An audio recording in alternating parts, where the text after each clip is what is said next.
Head on Fire is a Patreon-supported podcast. Supporters of the show get early access to ad-free episodes, a private Discord server, archives, and more. All benefits are offered on a sliding scale, so no matter your level of donation, you never miss out. If you like this show, consider supporting it with $1 a month or whatever you can at patreon.com/headonfirepod. Thanks, and enjoy the show. We are conditioned not to be angry. Whenever we are upset, we're told to go take a deep breath and come back with a more level head. We are told to fear being angry. And in fact, for many types of people, people of color, especially women of color, queer folks, being angry limits our ability to be heard. Society tells us that anger has no place in society, that to be a productive member of society is to be a person with a clear, calm, level head, to never rise to anger. But there's that thing about being a productive member of society and being antithetical to being an angry person.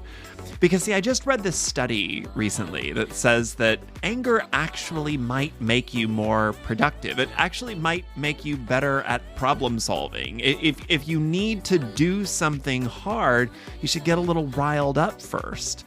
So, being that this show talks to experts in overlooked and underserved fields, I thought we should all have a nice chat about the purpose and value of anger. So I reached out to the author of this study. Dr. Heather Lench is a researcher at Texas A&M University. Her areas of specialty are affective science, personality processes, and social and personality psychology. I sat down to ask her the question, what is the purpose of anger? Here's her answer. Dr. Heather Lench, thank you so much for being here on Head on Fire. Welcome. Thank you. Thank you for having me today. Thanks so much for being here. I came across you and your research very recently because you wrote and published, you and a team of people, don't want to forget the team, wrote and published a paper in the Journal of Personality and Social Psychology called Anger Has Benefits for Attaining Goals.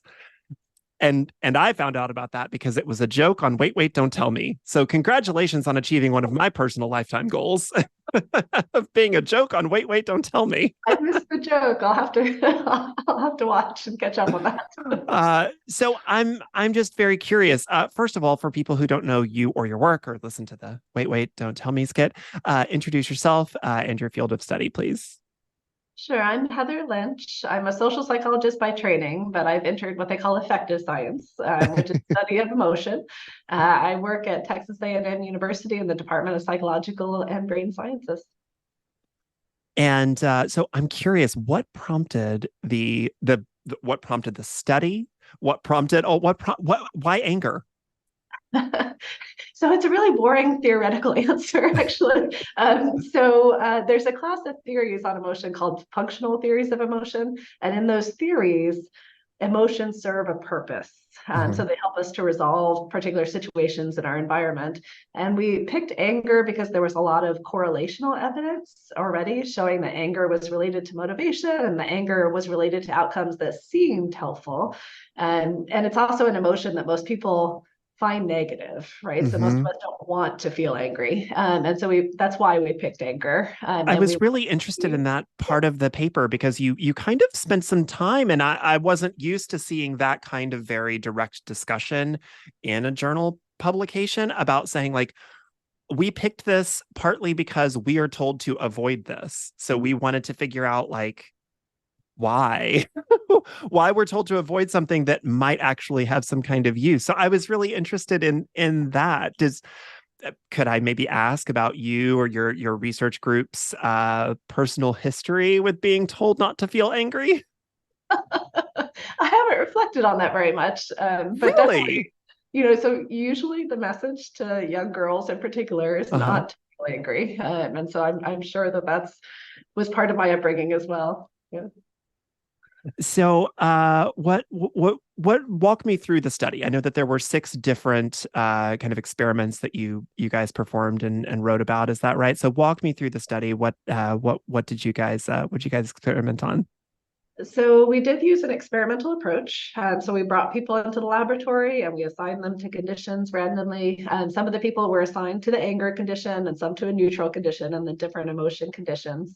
In several of the studies, we used images to elicit anger. The images were mostly insults of the school. I'm at Texas A&M that has a lot of school spirit. Okay, And I was going to ask you about that later, but I'm so glad you brought that up. this was an effective.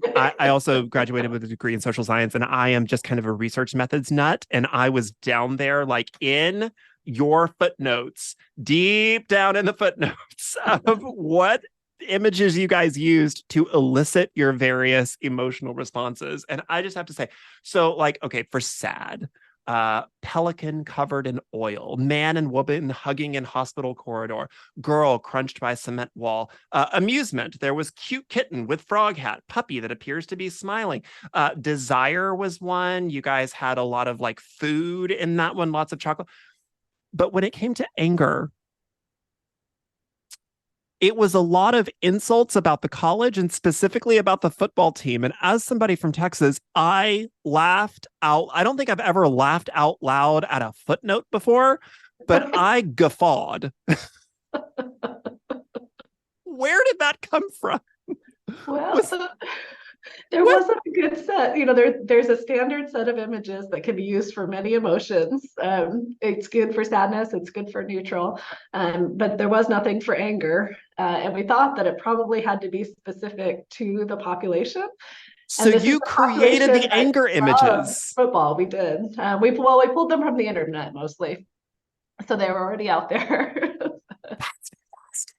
Yes. So okay, I'm so sorry. I don't mean to deep dive onto this particular, because I know there were 6 experiments and this wasn't all of them, but like, whoa. So y'all are sitting in a group and going, okay, how do we make the students at Tech? It was mostly students that you guys surveyed, right? How do we make the students of Texas A&M angry? I know, let's insult the football team. Like, was that just like organic? Did you do like surveys first to find out like what makes most people angry and then pull a data set from there? Or did you just kind of like, we'll piss them off if we talk crap about the football team? So I work with a group of about 10 to 15 students every semester, and we do during our lab meetings, we do talk about the studies and they share their perspective. And the students here really care about football. They really care about the school. And so it was a way to insult fantastic. Our population. Yeah. That is fantastic. I mean, that 100% would work. Like I said, I'm from a very small town in East Texas. If you wanted to make people angry, just talk crap about the football team, that would work. 100. I don't know that it would work where I live now. I now live in the south suburbs of Chicago. I don't know that it would work here, but it would definitely work there. Yes. I am so sorry. I interrupted you. If you could, we were talking about what your various experiments were and what your findings were. Yeah, so we used those images in the first 3. It was very effective manipulation. It worked really well. It's so good. It was so good. One experimental study, the participants were solving puzzles, word puzzles. One study, they had the opportunity to win prizes. That was their goal. And then it was a challenging task, and we gave them the opportunity to cheat, and we measured their cheating behavior. And then one study, we used a Nintendo Wii balance board, if you remember those, and they played a video game.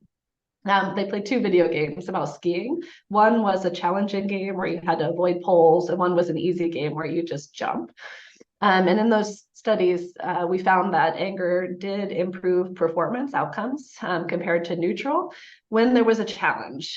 So, for example, it improved performance on the skiing game that was challenging and you have to avoid poles, but it didn't help on the easy jump game. It was specific to that situation. And then we also did a couple of studies where we made people angry with a computer game task. So one of these, they had to respond quickly. And in one of them, the response time was shortened so that it was almost impossible to respond within the time frame, which is frustrating, yes. And then in the other experiment along those lines, we gave them incorrect feedback. So the response time was short. And then even if they did make it, we told them they wure wrong, which is also. Oh, no, see, that yes. One would make me personally angry because I hate being told I'm wrong. Yes. It's the best way to rile me up. especially when you know you're right. I know. Oh my God. It's every day on social media. Yeah. And so in those studies, we found that anger made people respond faster. And then in one study, we compared anger to physiological arousal. So we had them do cardio for a few minutes first. And then we gave them an opportunity to sign a petition that was supposedly from a student group that to avoid a tuition increase at their university. And we found that anger increased response time, and it also made it more likely that people would sign this petition to keep tuition down. And then in the last study, we looked at people's forecast anger for the 2016 and 2020 election. And the people who anticipated being angrier if the other candidate, the one they did support, won, they were more likely to go out and vote as well. Interesting. Yeah, Can you there's a walk me lot through of the different cheating? studies and situations. Yeah, 100%. Could you walk me through the cheating experiment? I was interested in that one, but I'll be honest, I think that one went a little bit over my head. Yeah, so in that one, we used the images as our Mhm. experimental elicitation for emotion. And then we put them into a task where they had to figure out a numerical puzzle. Basically, there were 20 decimals, and they had to figure out which ones added up to 10. So it's a fairly challenging task, and we only gave them 5 minutes to complete it. So it's almost impossible to complete all the puzzles in that time frame. And then we told them that they could win prizes for every matrix, every puzzle that they solved, and that they should write down how many they solved and then throw away the piece of paper where they actually had their answers and just tell us how many they won. So that meant that there was a chance for them to cheat by saying they had solved more than they actually had. And then later we had a little code where we could go back and figure out which response paper was actually theirs. So we could pair the cheating behavior with the participants at the end. So people were more likely to cheat. They were, and I'll note if you're an Aggie, they did cheat at lower levels than than has been shown with this task in the past. So what does all of this tell you? I will say what I did find was that anger seemed to be from reading your study, anger seemed to be most effective in that first study, right? The one with the first study with the puzzles. I have not compared. That was like 39% or something like that. The others were all statistically significant, but the first study, it seemed like people were that anger played the biggest role in success in the solving of puzzles and challenges and things like that. So what did all of this tell you guys? Because you found that anger was pretty motivating across the board. Yeah, and other studies have shown that anger is motivating and that it increases physical arousal and it narrows your attention. And so our study was kind of going that next step to see if anger actually improves outcomes in this particular situation. And so that I think really was the take home message. So if you want to become more productive, you need to get a little riled up. It can be helpful. And there's actually, there's some wonderful studies that show that people know that intuitively. So if people are going to enter a confrontation, so if they have to call a landlord and debate about something, they'll choose to listen to music that makes them angry compared to other emotions. Yeah, so intuitively people seem to know that I'm somebody that has to rehearse those conversations. I can be okay in a confrontation, but I need to like rehearse it. I need to know what I'm going to say. But prepare, I think that came from like years of like debate prep. Like I want to know what my opponent is going to say. Yeah. Like to be very well prepared. So I'm curious though, because reading this study in conjunction kind of with all of the other related social science on it, I'm curious on your takeaway if all types of anger are productive. Well, I think like any emotion, if it's too intense and too physically arousing, it probably disrupts your ability to focus and process. So I think at intense levels, anger probably is not beneficial and would be dysregulatory. I also think it matters a lot what your goal is. For example, if you're in an argument with your spouse, you could have the goal of improving the relationship. And so that anger then might motivate you to express your needs, try to reach a compromise with your spouse. But if you're in an argument with your spouse and your goal is to prove yourself right, Mm. anger could motivate you to belittle your spouse, to insult them, and maybe even to be aggressive with them. All right. So I think it matters a lot what goal you're pursuing, whether or not it's beneficial. So anger can be a good thing in overcoming goals, but you also need to be aware of what goal it is that you are trying to achieve and be very, very specific about that. That's right. And so maybe being angry with loved ones, just generally speaking, is probably not the best because maybe we're not so focused on the right goal at that time. That's probably true. But if your goal is to improve the relationship, right, There you then go. yeah, it could actually lead you to express your needs more, to identify when there are issues in the relationship. Right. So your research, or at least this very specific paper, seemed to be focused on really microcosmic, like in the moment bouts of anger, that anger that we feel when your boss comes by and he says, you didn't do a very good job on this report, and then you kind of get mad, and so you really do a very, very good job on the next one just to kind of show him that, like, that kind of short term.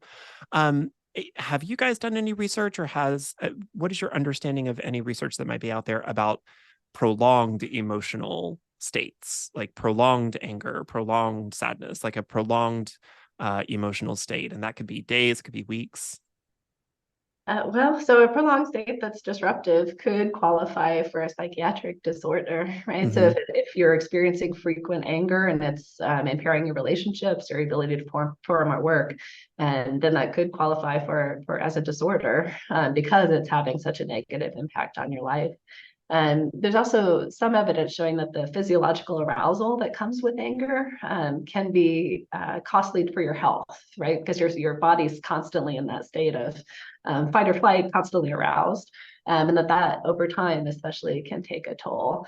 So I don't think anyone would recommend being constantly angry or hostile. And of course, as you pointed out earlier, right, if you're constantly angry, that's going to impair your relationships as well. Mm-hmm. Most people don't want to be around someone who's constantly angry.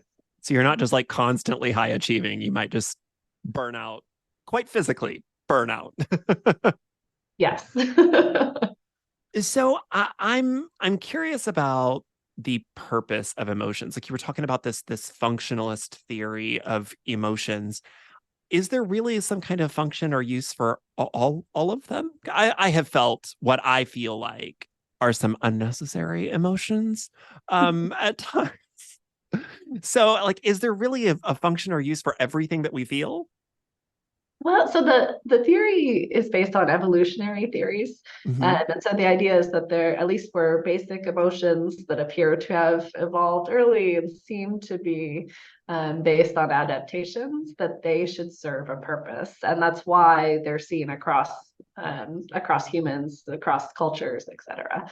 And so emotions like happiness, sadness, anger, fear, anxiety are thought to fall within those basic emotions. And the idea is that the reason that they're so prevalent is because they did serve an adaptive purpose in the past. Now, I am also curious about this kind of thing as it intersects with neurodivergence. So, does the same rule about getting a little riled up so that you can deal with a bit of confrontation, or so that you can overcome a challenge, does that all apply? Was there any space inside of this research, or maybe other research that you've done or know about, as it intersects with somebody with ADHD, with autism, with some intersection of neurodivergence? We didn't ask that question directly, and I think it's an interesting question. We did include in several of the studies the individual difference measures of people's preference for emotions and how much they believe that emotions are helpful. There are some other studies that have shown that if you believe an emotion is helpful, then that can amplify the benefits of that emotion. So that's been shown for anxiety, for example. And we didn't find any evidence of that in these studies. But I think it is an interesting question in the future. At least from the theoretical perspective, the emotions should be adaptive to the situation, regardless of who you are or what beliefs you bring to the situation. What about other types of debilitating emotional states, something like depression or anxiety? One, what is the functional use for those? What is that doing for us? Like, I get a little angry and I can, you know, clean my house. I can, tell off a bill collector or whatever. I can rise to the occasion for an hour or two. But depression, anxiety, like what are those doing for us? Yeah, so we didn't do this work, but there's other work showing or arguing that states like sadness and depression, that part of their function is to remove us from an environment where things are not going well. So the Mm, theory is that we feel sad when we experience loss, and there's nothing that we can do about it. And so the idea is that rather than, so if you've been unsuccessful, you don't necessarily want to charge right back in right away. And instead, the theory is it's better to take a step back, to slow down your processing, to think carefully, to not engage for a little while, so that you can recalibrate your goals and decide what to do. And that's the idea for depression as well, is that it occurs when there's a mismatch between us and the environment, and it encourages us to take a step back and think about what's happening and what went wrong before going forward again. And then the idea for anxiety is that it helps us when there's a potential threat to our goals. mm. So when the environment in general is threatening, it might cause high anxiety. And the idea is that the constant vigilance and attention that comes with anxiety and that physiological arousal prepares us to deal with those threats. Okay, well, it doesn't work. So It's theory. It's theory. let me tell you, me and my therapist will tell you all that anxiety. It doesn't do that for me. It's bad. It's not great.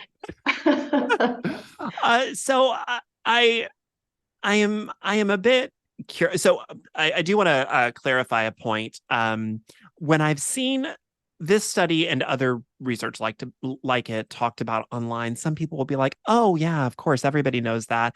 I clean my house a lot better when I'm angry." But I don't think that that is exactly what your study is finding, like cleaning the house or, getting a good workout in. Or maybe it is, maybe I'm misinterpreting it. But what it sounds like is that it is more specifically about a, your brain suddenly becoming singularly focused on overcoming a particularly difficult objective or puzzle. But I don't know. I mean, maybe talking this out, cleaning your house is a particularly difficult puzzle. Yeah. Well, so in the theory, right, you have the perceived situation that leads to the emotion. For anger, the perceived situation is that there's a discrepancy between the environment and your goals. So basically, you're not getting what you want. And with anger, it's because there's an obstacle. And then Mm, anger is a coordinated set of responses in these theories across your thinking and your behavior and your physiology. And those links have been shown in previous studies for anger and for other emotions. And so we wanted to test that next step, which is that the responses associated with anger should help resolve the discrepancy.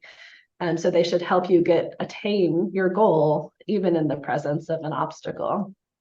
And so I think it could apply to your house, potentially cleaning your house if that's the obstacle to the goal. And I think you're right. I think people do kind of intuitively often seek out the motivation from anger when they're trying to accomplish something. I was also a bit curious. I didn't see it in here, and maybe it's because it wasn't broken down that way. But was there any breakdown of respondents by race or gender or anything like that? Because, like we talked about at the top, there are certain groups of people that have kind of been taught that like anger is something like it's been conditioned either out of us or conditioned that we should put other emotions in place of anger. Women specifically have been conditioned to be told that they are never supposed to show anger. They're not supposed to be angry. They're supposed to be meek and all of that. But I'm also thinking of people of color. Black people specifically have been told in this country, like, for a white person to be angry, well, that's reasonable. But for a Black person to be angry, well, that's that makes them a threat, right? So I was just curious if that breakdown either happened off the page, or is that something for another study? We did not. I think it's something for another study. And at least in terms of ethnicity and race, we didn't have a large enough sample Okay. to do the comparison. But I do think it's an interesting question. I think it's interesting when you think about who has the ability, the power to be Who has the angry. right to be angry? Yeah. Right. Because we do know that it's motivate anger is motivating. Other studies have shown it's motivating, that it makes people feel powerful. And so if you're not allowed to be angry, or you're told that that's not appropriate, it really does, I think, communicate something about your power within a society to affect change. And maybe about who can quickly and easily grab at that power and wield that power, and who has to be a little bit more cunning, and all of that about trying to get to that. Okay. How what do we do with this research, or research like it? What do we do with this? Yeah, I think there's an idea that a lot of us have, that we just want to be happy, right? We want a happy life all the time, and we want to just live in a blissful state of constant happiness.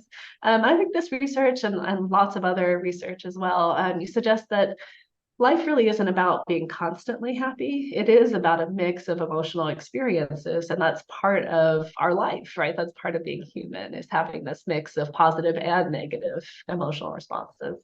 And so I think what you do with it is just, recognize that even emotions that feel bad can be helpful.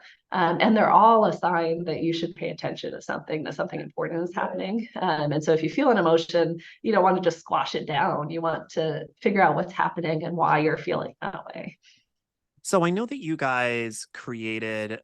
all created a method to instill these emotional responses into people. Do you have something on the other end of that to come out of it? Do you have a way to ratchet people down from anger, or even to break away from desire, for any like constant emotional state that might be keeping somebody from, maybe they just don't want to feel? Yeah, so we do a lot of emotion work in my lab, and often we include an amusement track at the end, because it seems to be very good at resetting people, so that they leave the lab feeling better, Uh-huh. or as good as they did when they came in. We found that cute pictures of kittens and puppies is very effective, actually, in causing amusement, and having people leave in a good state. So I'm also curious, because unfortunately or unfortunately, by dint of my various jobs and hats that I wear, I am on social media a lot. Um, and our social media feed, it struck me as I read, that you guys put people into certain emotional states by showing them a series of images, which just very much feels like what our social media feeds look like right now. I mean, the For You page is just a constant series of videos and images and stuff that we are being fed, right? So I'm curious if you guys intersect. I mean, obviously this specific study is not about social media, but if you're aware of or can speak to any intersection with recognizing that the same kind of processes can put us into a specific emotional state, maybe how to recognize that you're in a certain emotional state, and how to break out, like, if you're on social media too long, do you just watch a bunch of puppies and kittens and it's all better? Uh, well, let's see. So we picked images because of past studies that have shown that images, and often videos, are highly effective in Mm. evoking emotion. And I'm Yeah. sure that the social media algorithms are aware of that as well, right? So part of why they're showing you things that evoke emotion is because it tunes you in to whatever Mhm. the material is, and it's harder to leave the platform and break away. Right. Right. So they know that if they can make you feel something, then you're more likely to stay on your And they don't screen. really care what you feel. They don't. Like they're very aware. They don't really care if it's positive. They don't really care if it's negative. They just care that you're continuing to engage with it. And actually, negative things tend to capture attention more than positive. Mm-hmm. So I'm Which sure they kind also of know. corresponds a bit to your findings about anger. I mean, I don't know that we're taught that maybe anger isn't the best of emotions to feel, though you do become more productive or Yes. goal achieving whenever you do it. So maybe there's something about that those negative emotions inspire us to stay on, to do more, to be engaged. But like you also said earlier, if your goal is to be right, if your goal is to educate, like doing any of those kinds of didactic things from a place of anger or a place of outrage or something like that, it's probably not going to result in the most conducive outcome. Right. You might accomplish your goal, but it probably won't be beneficial It's for you long it's term. not a good goal. That's right. You might not like it as much as you thought. So what is your view? I'm just interested, because the field of personality research, study of emotions, that kind of thing is so interesting, and I think it's so misunderstood, which is why I wanted to talk to you. I talk to experts in misunderstood fields. Um, I feel as though we think that we surround ourselves. We like to hear about ourselves. We love personality tests. And we've known that for a long time. There's been a lot of research done into personality tests and to the study of emotion, and really all of that is just to tell us all that we're great and wonderful things. And those take the form of personality quizzes, of astrology charts, of BuzzFeed quizzes, that kind of thing. Um, what are those? What's your view of those, like pop psychology, pop personality quizzes? Are those doing anything for us? What's our fascination with those?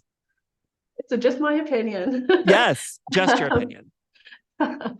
I think that we do have the sense that we don't really know who we are. And so having anything that reflects us back at ourselves, I think gives us the opportunity to explore that part of ourselves. And so I think those are useful just in terms of getting you to think about who you are and what you want. Even if they're not, scientifically valid surveys. I think they can be useful in There's the thinking pull for quote. yourself. Dr. Heather Lench says that astrology is not scientifically valid. There you go. I'm going to send all the teenagers after you. Oh no. Yeah, no, I've come to the similar conclusions in my research. It's not anything new. I just didn't know if maybe you had a perspective on it that I was missing, or that there was a usefulness to them that maybe burgeoning science. Speaking of burgeoning science, what is burgeoning in the field of personality and emotion research that's got you excited? What maybe research you're working on, research that you've got your eye on? So we're really interested in boredom right now. I This is an love yeah, this. it's an I area. haven't read a lot of good research about boredom. There's not a lot, and that's part of why we've become interested in it. It's not clear what boredom is, or what it does, or how people respond. Yeah. I want to read that paper the moment it comes out. There's that famous Terry Pratchett quote, that in a universe so full of wonders, humans invented boredom. And it's just is remarkable to me. Like, what is it? Like, what is it? It seems you would almost place it in the emotional category of like neutrality, but it definitely isn't that. Like,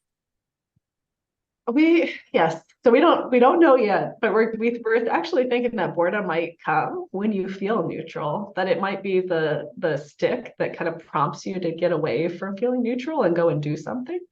Um, really? we think. But Yes. that lasts a long time if it's a stick. It almost feels like a carrot. Like, oh, this couch is so comfortable and the world is so big and scary and sad, and I could just sit here and it's it's very much that it's very much those people from Wall-E that are in the chairs with the screens at them, and it's like, don't look at anything else, just look at the screen. Yeah, I'm very intrigued at the study of boredom. I love that. I'm very excited for that.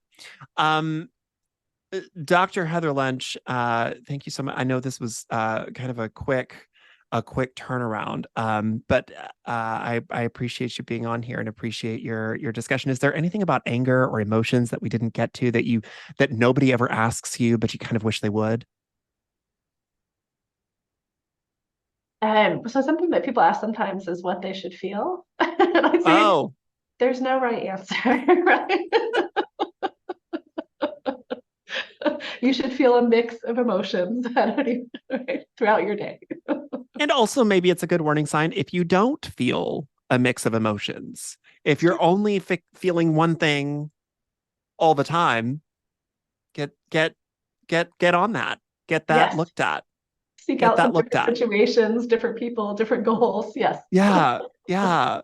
And also, I think this study is a wonderful permission slip, kind of like we talked at the front, wonderful permission slip that you are allowed to feel angry and that anger can be useful, and that anger can sometimes be a good thing.